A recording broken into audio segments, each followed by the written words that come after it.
Just who wields the power to govern Delhi? A Supreme Court Constitution bench rules the Lieutenant Governor cannot interfere in every decision of the Delhi government and is bound to act as per the advice of the Council of Ministers. Who will account for the creaking infrastructure in India's financial capital? Another bridge in Mumbai is closed for traffic after cracks appear. 2 people were critically wounded on Tuesday after a road over bridge collapsed. And it turns out it isn't Big Brother, it's Siri who's always listening. UK's Defence Secretary is, well, heckled by his iPhone assistant. It's Thursday, July 5th.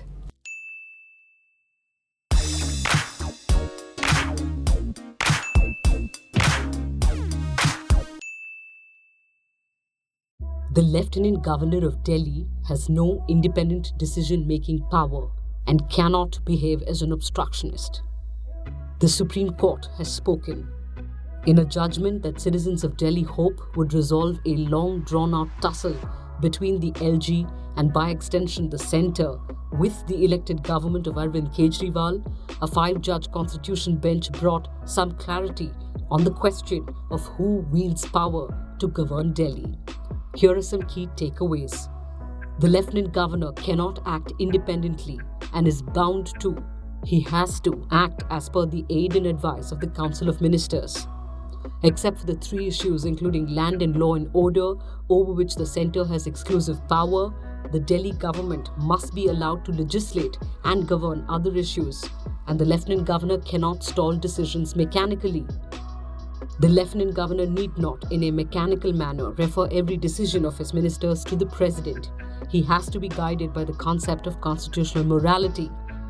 अदालत ने कहा है कि लोकतंत्र में जनता supreme है, जनता की चुनी हुई सरकार सुप्रीम होगी, एलजी के पास में मनमानी करने की पावर नहीं है. Why did the Supreme Court have to adjudicate on the matter? Delhi has been witnessing an unseemly clash between the elected government and the Lieutenant Governor since the Kejriwal government was sworn in 2015. The power struggle first started when Najib Jung was the LG and continued after Anil Baijal took over. For 9 days in June this year, the Chief Minister staged a sit-in in the waiting room at Rajnivas, the official residence of Delhi's Lieutenant Governor. The Chief Minister was demanding that IAS officers be told to call off their strike and proceed against those who stall work and invoke the Essential Services Maintenance Act if necessary, and that the LG give his nod for doorstep delivery of rations. The 3-year-old AAP government in Delhi has had a fraught relationship with the bureaucracy, but things came to a head in February this year when Chief Secretary Anshu Prakash claimed he was assaulted by 2 MLAs from the Aam Aadmi Party at Chief Minister Kejriwal's residence. 2 MLAs were arrested and later released on bail. Since then, the AAP government alleges there has been administrative chaos. IAS officers had stopped functioning, and the government released this list to underscore how public work was being affected. The Delhi government claimed the strike was at the behest of the LG and the Modi government at the centre. एक अफसर ये कह रहा है उनकी कोई demand नहीं है.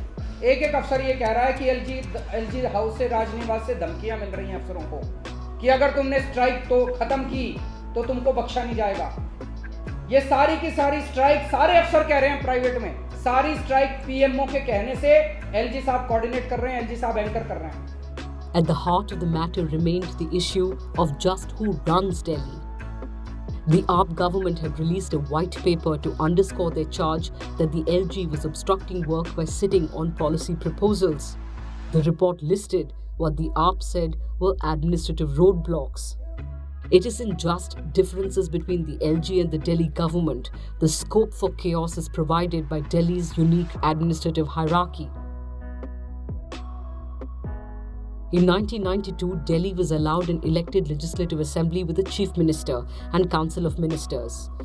This made the national capital part state, part union territory. But the Delhi government has no control over law and order and land. The Union Home Ministry deals with law and order, which is to say the Commissioner of Police reports to the Lieutenant Governor. The Delhi Development Authority, DDA, which owns a major chunk of land in Delhi, comes under the Union Urban Development Ministry. The Lieutenant Governor is the chairman of DDA. New Delhi, which houses all government buildings and embassies and other diplomatic missions, is under the purview of the New Delhi Municipal Council, which comes directly under the centre. The Delhi Cantonment Board comes under the Ministry of Defence. MCD was trifurcated in 2012 into municipal corporations of North, South and East Delhi. A bureaucrat under the Delhi government oversees coordination between the municipal bodies and the state. Now, the multiplicity of agencies and the lack of control over decision-making is what successive governments in Delhi, including the Kejriwal government, have claimed affects their ability to govern. How have courts viewed the matter? In 2016, the Delhi High Court ruled that the Lieutenant Governor is the administrative head of the national capital. That was challenged in the Supreme Court and the Constitution bench has given its verdict. So, will this judgment provide absolute clarity and will governance be without impediment? Perhaps not. Though the court has made it clear that the Lieutenant Governor cannot exercise the power to refer the government's decisions to the President in a mechanical manner, it did not make an exhaustive list of matters that could be referred to the President. This means that the Lieutenant Governor's decision to use the provision under the Constitution remains discretionary and could lead to differences.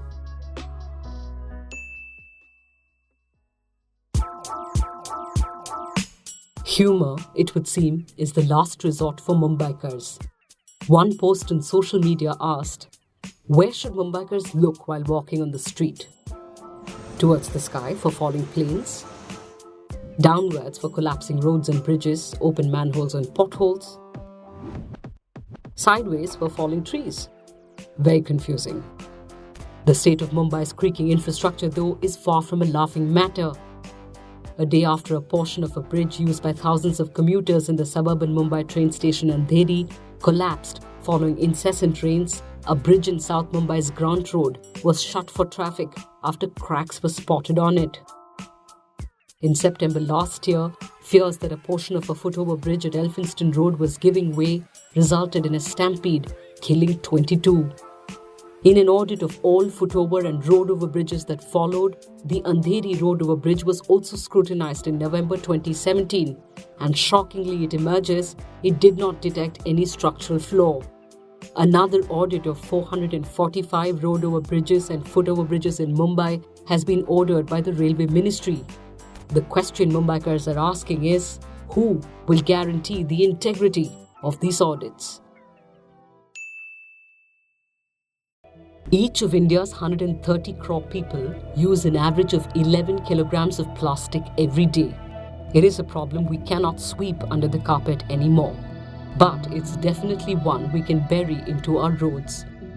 Last year, Kerala's Fisheries Minister Mersikutty Amma figured that fishermen along the state's 600-kilometer coastline caught several tons of plastic in their nets every day while fishing and dumped the plastic back into the sea. Mersikutty wondered what would happen if this plastic was instead collected, shredded, and used to make roads. That's when the Suchitva Sagaram, a pilot project engaging just 28 people from the fishing communities, was born. Now, in 10 months, the project has managed to extract and shred 25 tons of plastic from the ocean, and is the first step to solving our ocean plastic problem. Mersikutty's project is now being extended to other cities in Kerala, but hers are not the first plastic roads in our country. Chennai's Jambulingam Street was built with tar and polymer glue made from shredded plastic waste. It's been 16 years since, but the road has easily survived a flood, heavy monsoons, recurring heat waves, and a steady stream of cars. Jambulingam is just one of Tamil Nadu's 1,200 kilometers of plastic roads, which have inspired projects in several other states and cities. The concept is based on an idea by India's plastic man, Padma Shri Dr. R. Vasudevan, a chemistry professor and dean of a Madurai engineering college. In Dr. Vasudevan's process, plastic is shredded and then sprinkled over hot gravel. This gravel is then added to molten tar or asphalt. Plastic and tar bond well together, both being petroleum products, and result in water and weather-resistant roads that can sustain heavy traffic and extreme heat. And according to a report by the Environment Ministry, they are cheaper to make and are also excellent pothole fillers. Overall, the process gives us stronger roads, a way to dispose plastic waste, and even generates employment. Benefits the government realized in a November 2015 notification that made the mixing of plastic waste with other bituminous material mandatory in road construction. Yet, the method's widespread use remains a far reality. Plastic roads require careful execution and government intervention. A workforce is needed to collect plastic, shred it to the correct size, and then technology to mix it needs to be available. According to one report, construction companies also remain reluctant as the idea of roads with more longevity spells less profit.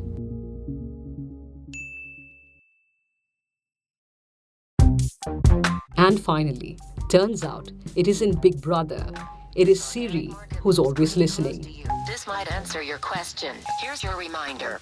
In a rather hilarious moment, United Kingdom's Defence Secretary Gavin Williamson appeared to be interrupted by Siri, iPhone's phone assistant, as he addressed the MPs in the House of Commons about Britain's fight against the Islamic State. And surrounding areas. I found something on the web for Syrian democratic forces supported by premonition. What a very rum business that is. An intervention. No, but I do apologise for that. It is very rare that you're heckled by your own mobile phone. Indeed. On this occasion, it is a new parliamentary convention, without a doubt. So if I may proceed, Mr. Speaker, without the help and support of Siri. Quite a laugh, wasn't it? With more laughs, news and analysis, we'll be back tomorrow.